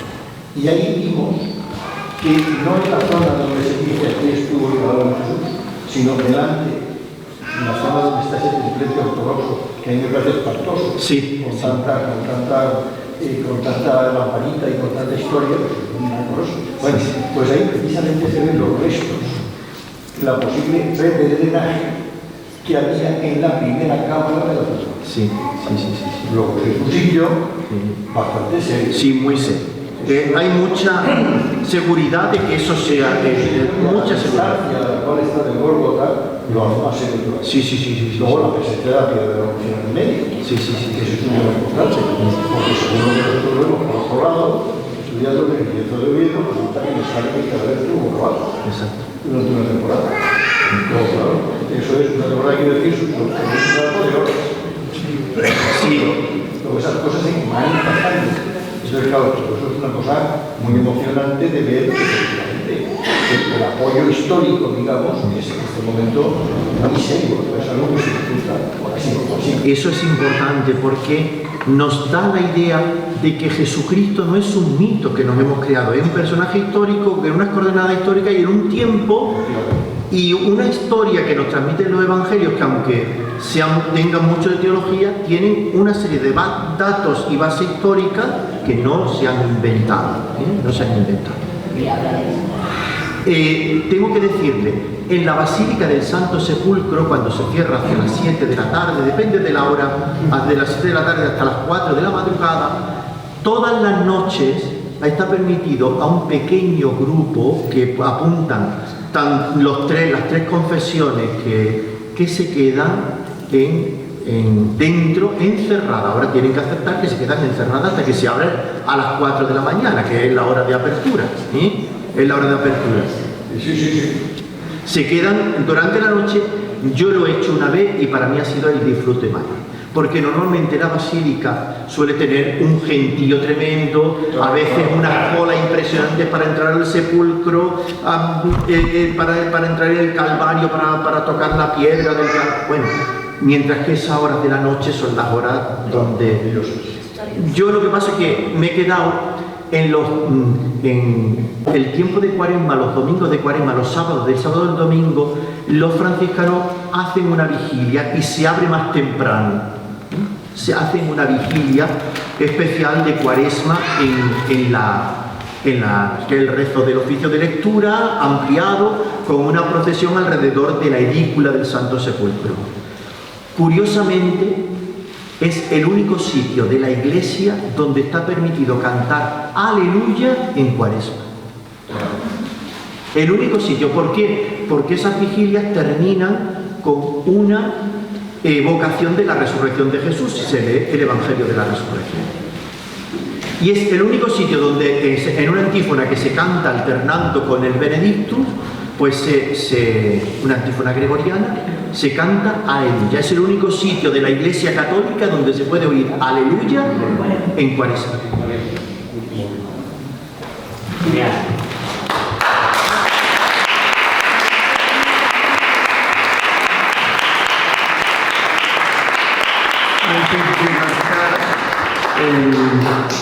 Queda meridianamente claro que esta archicofradía seráfica tiene que ir a Tierra Santa, es decir, no cabe la menor duda de que tiene que ir como tiene que ir a Asís, también. Y digo esto porque hoy en el almuerzo Fray Joaquín le decía al señor hermano mayor que la hermandad tendría que renovar su carta de la archicofradía, su carta de hermandad con la orden seráfica. Escuchando a Fray Joaquín, pues bueno, pues me ha confirmado que esta iglesia mantiene esa unción de siglos de la presencia de los frailes de San Francisco. No solamente este templo, que parece congelado en el tiempo, pero congelado en el tiempo, y sabéis que lo he dicho ya más de una ocasión, no en un sentido negativo, sino todo lo contrario. Entras en San Zoilo y estás en otra dimensión. Pero no solamente el templo, ahora el señor hermano mayor, que es el mejor anfitrión, le enseñará la sacristía, y esa magnífica cajonera manifiesta lo que él ha expresado aquí, que este monasterio fue un buque insignia de la observancia, porque tiene retratados en lienzo en óleo a los santos de la orden, pero de manera especial a San Juan de Capistrano y a San Bernardino de Siena, abanderados de la observancia. Con lo cual, pues, como os he dicho al principio, y creo que mi hipérbole andaluza en este caso ha quedado insuficiente, se ha puesto de manifiesto la sabiduría enciclopédica de Fray Joaquín. Y además yo pienso, si a mí, como amante de la historia y como rector y director espiritual de esta archicofradía, pues me ha estimulado, pienso que a vosotros, que además sois, lo he dicho en muchas ocasiones, sois, dentro de la peculiaridad de Antequera, sois peculiares por esta iglesia y por esta archicofradía de estudiantes. Pienso que esta conferencia y sus palabras os habrá supuesto un revulsivo para tener lo que por desgracia muchas veces en muchos lugares o en corporaciones de Semana Santa, no digo que se dé aquí, en Antequera, y si se da, pues es un reto quien lo tenga, no hay identidad propia. En este caso, esta identidad, que yo sé que la vivís en el día a día muy capilarmente, pero hoy ciertamente nos ha zambullido en el peso de los siglos, y aunque por desgracia no haya presencia física de frailes vistiendo este santo hábito, la jornada de hoy, desde la mañana y ahora con esta coronación del día, pone de manifiesto que los que aquí vivimos la fe cada miércoles en la misa de una, los terceros sábados de mes, y después en el día a día, pues empezando por vosotros, más que yo, porque yo indudablemente feliz y contento, pero es vuestro ADN, y vuestro ADN son estos muros porque están cargados de la unción de los siglos, de la presencia de la observancia franciscana y de tantísimos frailes que habrán pasado por esta casa de todas las edades, padres, hermanos, intelectuales, los que se dedicaban a la tarea del mantenimiento de la casa. Por tanto, es un legado espiritual y afectivo que se tiene que hacer patente en el ser de estudiantes. Con lo cual, pues, yo le doy las gracias indudablemente a Fray Joaquín por su palabra que nos ha iluminado y nos ha enriquecido, y os animo no solamente a que vayamos a Tierra Santa y a Asís, que todo se puede hacer si Dios quiere, pero sino sobre todo a que sigamos, no entremos, porque ya vosotros lleváis generaciones metidos en este camino, entonces, pero que sigamos vosotros y este servidor como director espiritual y rector de esta iglesia tan emblemática de San Zoilo, por este legado que hoy Fray Joaquín nos ha, no simplemente no recordado, nos ha refrescado y nos ha puesto ante nuestros ojos para que en la realidad social de Antequera y en la vida cofrade de Antequera con el resto de hermandades, los estudiantes demuestren en este día a día que tenéis una identidad única, gracias precisamente a los frailes franciscanos como Fray Joaquín, y a este patrimonio riquísimo que le debemos a San Francisco y a sus hijos. Muchísimas gracias, Fray Joaquín.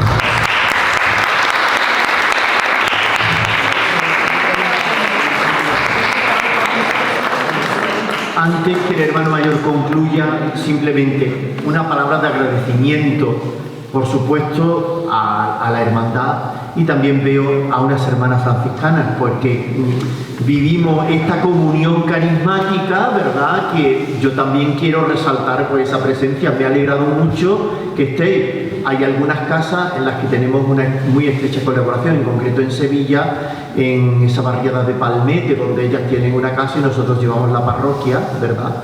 Y hay esa comunión estrecha. Me ha alegrado mucho que estén. Y don Francisco me ha recordado un chiste que yo voy a contar, no me resisto.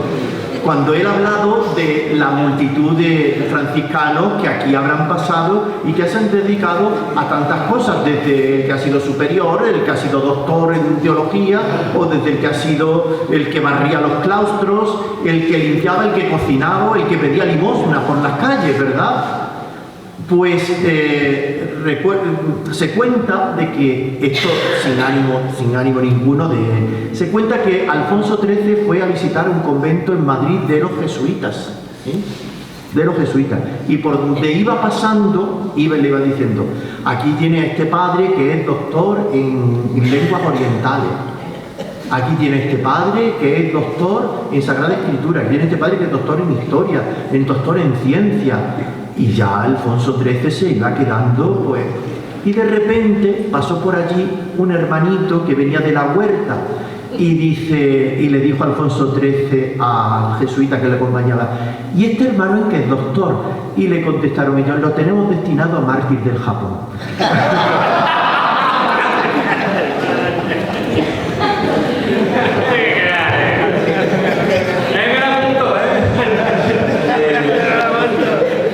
Pues muchas gracias a todos por la asistencia. No me esperaba este ámbito suyo, no lo conocía ni me lo esperaba. Queda captado lo de Tierra Santa para ponerlo en práctica, la cofradía, y de así también, creo que sí. Hemos estado hablando del tema de la renovación del título de seráfico y demás, y nos vamos a dar una vuelta porque es que es lo que hemos estado hablando, ¿verdad? La virtud a la cofradía de rejuvenecerlo en ese ámbito. Y nada más, agradecer el recorrido que nos ha hecho por nuestro origen de franciscano y le vamos a dar obsequiar, si le importa. Muchas gracias. Con la cruz de la Vera Cruz. La tenga usted, presidente, sí. Francisco.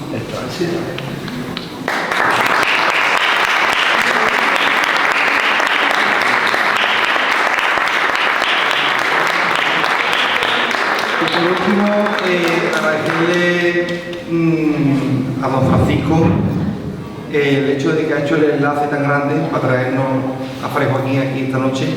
Y bueno, y más oportunidades tendremos de verlo por aquí. No estamos lejos. No estamos lejos. Y creo que hemos ganado mucho con él esta noche. Muchas gracias. Bueno, me imagino que eso lo sabéis vosotros, el color verde de la Veracruz. El color verde, ¿por qué el color verde es el color de la Veracruz? Porque es la cruz florecida, la cruz que conserva vida, no un leño seco, sino la cruz. Veis que normalmente esta cruz está muy bien representada a la hermandad, ¿verdad? Porque es una cruz que tiene sus ramas del tronco donde ha nacido. Es un árbol vivo.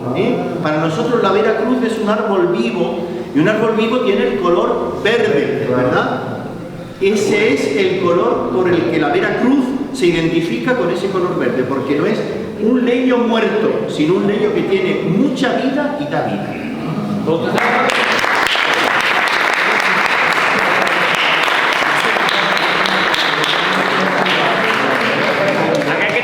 Aquel que está allí, usted sabe lo que dice aquel que está allí, dice es verde porque es del Betis.